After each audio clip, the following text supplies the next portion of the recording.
எல்லோருக்கும் வணக்கம். என் பேர் தினேஷ். நம்ம இன்னைக்கு ஆஃப்டர் எஃபெக்ட்ஸில் எந்த டிரான்சிஷனை பற்றி பேச போகிறோம் அப்படின்னா, சிசி லைன் ஸ்வீப்.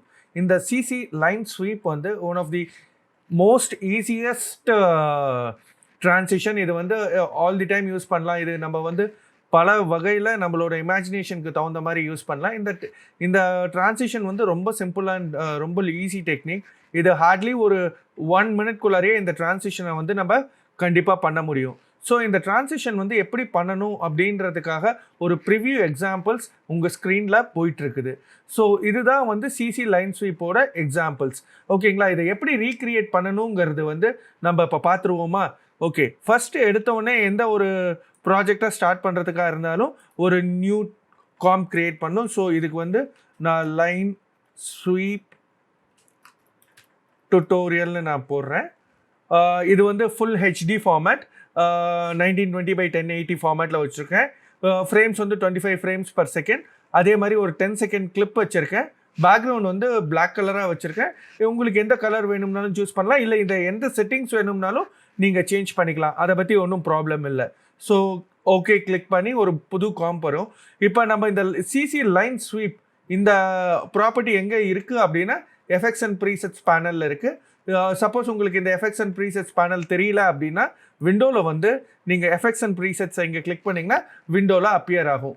உங்களோட நெக்ஸ்ட்டு இந்த எஃபெக்ட்ஸ் அண்ட் ப்ரீசெட்ஸ் பேனல்குள்ளார போனீங்கன்னா உங்களுக்கு டிரான்சிஷன் ஒரு ஆப்ஷன் இருக்கும். டிரான்சிஷன் கேட்டகரி இருக்கும். இந்த டிரான்சிஷன் கேட்டகரியில் தான் உங்களுக்கு லைன் ஸ்வீப் அப்படின்ற ஒரு டிரான்சிஷன் எஃபெக்ட் இருக்கும். ஸோ இதை எப்படி யூஸ் பண்ணணுங்கிறத கொஞ்சம் பார்த்துருவோம். ஸோ ஃபஸ்ட்டு ஒரு 2 இமேஜ்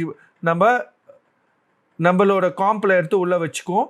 ஸோ இந்த இமேஜை ஃபஸ்ட்டு லேயரில் போட்டோம்னா செகண்ட் லேயர் ரிவீல் ஆகும். ஸோ இதை நம்ம எப்படி யூஸ் பண்ணுவோம்? ஸோ லைன் ஸ்வீப் மேலே போட்டோம்னா இந்த ப்ராப்பர்ட்டி விண்டோ ஓப்பன் ஆகிடும். இந்த விண்டோவில் நம்ம என்ன ஆப்ஷன்ஸ் சேஞ்ச் பண்ணலான்றது சொல்லலாம். நான் இதுக்கு முன்னாடி இந்த டுட்டோரியல்ஸில் சொன்ன மாதிரி தான் இந்த டுட்டோரியல்லையும் சொல்கிறேன். எந்த ஒரு டிரான்சிஷன் ஆப்ஷன் எடுத்தாலும் ஒரு மேஜர் காமன் ஃபேக்டர் இந்த கம்ப்ளீஷன் ஸ்டேட்டஸ். இதை அனிமேட் பண்ணால் இந்த இமேஜ் இந்த டிரான்சிஷனோட அனிமேஷன் நம்ம ப்ரிவ்யூ பார்க்கலாம். இது 0 to 100 பண்ணோம்னா 0. ஸோ இது பேசிக்காக ஒரு அனிமேட் பண்ணி பார்த்துருவோமா? இப்போ ஃபர்ஸ்ட் செலக்ட் பண்ணிட்டோம். ஒரு ஃபஸ்ட்டு ஃப்ரேமில் ஒரு கீயின் ஒரு 2 செகண்ட்ஸ் கழித்து இதை 100% ஆனால் ஆட்டோமேட்டிக்காக ஒரு கீயின் ஆகிடும். ஸோ இதை ரன் பண்ணி பார்த்தோம் அப்படின்னா, ஸோ இந்த இமேஜ் இந்த டிரான்சிஷன் இப்படி தான் ஒர்க் ஆகும். ஸோ இந்த டிரான்சிஷனை இப்படி ஒர்க் ஆகிறதுக்காக தான் இந்த பர்டிகுலர் ஃபார்மேட். இதில் ஃபர்ஸ்ட் ப்ராப்பர்ட்டி கம்ப்ளீஷன் ப்ராப்பர்ட்டி பார்த்துட்டோம். இப்போ டைரக்ஷன் எப்படி ஒர்க் ஆகுதுன்னு பார்த்துடலாமா? இந்த டைரக்ஷன் 180 டிகிரியில் இருக்குது. ஸோ இதை ஒரு 90 டிகிரி போட்டு பார்க்கலாம். உங்களுக்கு இந்த 90 டிகிரி போட்டிங்கன்னா இமேஜ் டிரான்சிஷன் இந்த டைரக்ஷன்லேருந்து இந்த direction, that is left to ரைட்டில் தான் வரும். இல்லை எனக்கு ரைட் டு லெஃப்ட் வேணும்னா ஃப்ளிப் டைரக்ஷன் கொடுத்துட்டோம்னா அது கீழேருந்து மேலே தான் வரும். இந்த பர்டிகுலர் டிரான்சிஷனில் கண்ட்ரோல்ஸ் கொஞ்சம் கம்மி. ஸோ அது யூஸ் பண்ணிக்கலாம். நெக்ஸ்ட்டு பேசிக் ஃபெதரிங் ஆப்ஷன் கூட இது இல்லை. இது one of the legacy transitions. இதில் கண்ட்ரோல்ஸ் கொஞ்சம் கம்மி தான். So it is very basic designs. இதுக்கு மேலே நம்ம பண்ணணும் அப்படின்னா நம்ம we can just go head and change further options. But இது ஒன் ஆஃப் தி டிரான்சிஷன்னால இந்த டிரான்சிஷன் எப்படி ஒர்க் ஆகுதுங்கிறது நம்ம பார்த்துக்கலாம். ஸோ இப்போ இந்த டிரான்சிஷனில் திக்னஸ் பார்த்தீங்களா? திக்னஸ்ன்னும் போது இந்த பிளாக்கோட சைஸ் தான் திக்னஸ்ன்னும். ஸோ அது இன்க்ரீஸ் ஆக ஆக நம்ம இன்க்ரீஸ் பண்ண எவ்வளோ பெரிய இந்த ஸ்டெப்போட சைஸை தான் அது இன்க்ரீஸ் பண்ணுது. ஸோ நம்ம இந்த டிரான்சிஷனை என்ன சைஸில் வேணும்னாலும் அந்த சைஸில் நம்ம பண்ணிக்கலாம். ஸோ இதை 50லேயே நம்ம போட்டுக்கலாம். நெக்ஸ்ட்டு இந்த ஸ்லாண்ட் இருக்குல்ல, ஸ்லாண்ட்னா இங்கிலீஷில் லிட்ரல் மீனிங் ஸ்லோப்புன்னு அர்த்தம். ஸோ இந்த ஸ்லோப் இந்த ஸ்லாண்ட் எவ்வளோ இருக்கணும் அப்படின்னா, அந்த ஸ்லாண்ட்டுக்கு இந்த ஸ்லாண்ட்டோட சைஸ் இதுதான் ஸ்லாண்ட். இந்த ஸ்லாண்ட் நம்ம எவ்வளோ இருக்கணும்னு விருப்பப்படுறோம் அப்படின்னா அதான் இது டிஃபைன் பண்ணியிருக்கோம். ஸோ இந்த டிரான்சிஷனில் இப்போ பார்த்தீங்கன்னா ஸ்லாண்ட் இந்த இதில் வந்து எடுத்துகிட்டு வரலாம். ஸோ இதுதான் வந்து இந்த டிரான்சிஷனோட பேசிக் ப்ராப்பர்ட்டிஸ். ஸோ இந்த ப்ராப்பர்ட்டிஸ் இல்லாமல் நம்ம டுட்டோரியலில் பார்த்த மாதிரி இந்த லைன் ஸ்வீப் டுட்டோரியலில் இது பண்ணுற மாதிரி நம்ம நெக்ஸ்ட்டு வந்து இந்த டுட்டோரியலில் வந்து நெக்ஸ்ட் வந்து ஒரு லேயரில் போட்டு பண்ணலாம். தட் இஸ் ஒரு டெக்ஸ்ட் லேயரோ ஒரு பிஎன்ஜி ஃபைலோ அது வந்து எப்படி ரியாக்ட் பண்ணுன்றதுக்காக. ஸோ பேசிக்காக நீங்கள் டெக்ஸ்ட் லேயர் யூஸ் பண்ணிங்கனாலே ஆல்ஃபா சேனல்ஸ் வந்துடும். ஸோ பிஎன்ஜிக்கும் டெக்ஸ்ட் லேயர்ஸ்க்கும் ஒன்றும் பெரிய டிஃப்ரென்ஸ் இல்லை. ஸோ ஃபஸ்ட்டு வந்து ஒரு லேயர் கிரியேட் பண்ணலாம். ஒரு பேக்ரவுண்ட் Ctrl+Y கீபோர்டில் ப்ரெஸ் பண்ணிங்கன்னா உங்களுக்கு ஒரு நியூ சாலிட் எடுக்கலாம். ஒரு இந்த சாலிடுக்கு வந்து பேக்ரவுண்டுன்னு நம்ம டிஃபைன் பண்ணிக்கலாம். இதுவும் வந்து அதே செட்டிங் தான். ஸோ பேக்ரவுண்ட் கீழே போட்டுட்டோம். நெக்ஸ்ட்டு வந்து ஒரு டெக்ஸ்ட் லேயர் வந்து ஓகே. இப்போ இந்த 2 லேயர் இப்போ இந்த டிரான்சிஷன் எங்கே முடியுதுன்னு பார்த்துருவோமா ஒரு நிமிஷம்.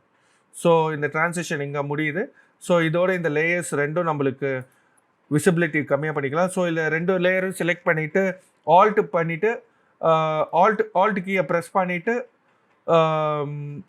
Square brackets close square brackets பண்ணோம்னா இந்த இமேஜ் இதோட கட் ஆகிடும். அதுக்கப்புறம் இந்த லேயர் தான் ரிவீல் ஆகும். ஸோ நம்ம நெக்ஸ்ட்டு வந்து இப்போ ஒரு டெக்ஸ்ட் வந்து டைப் பண்ணலாமா. ஆஃப்டர் எஃபெக்ட்ஸ் அப்படின்னு போட்டோம். சென்டர் பண்ணிக்கலாம்.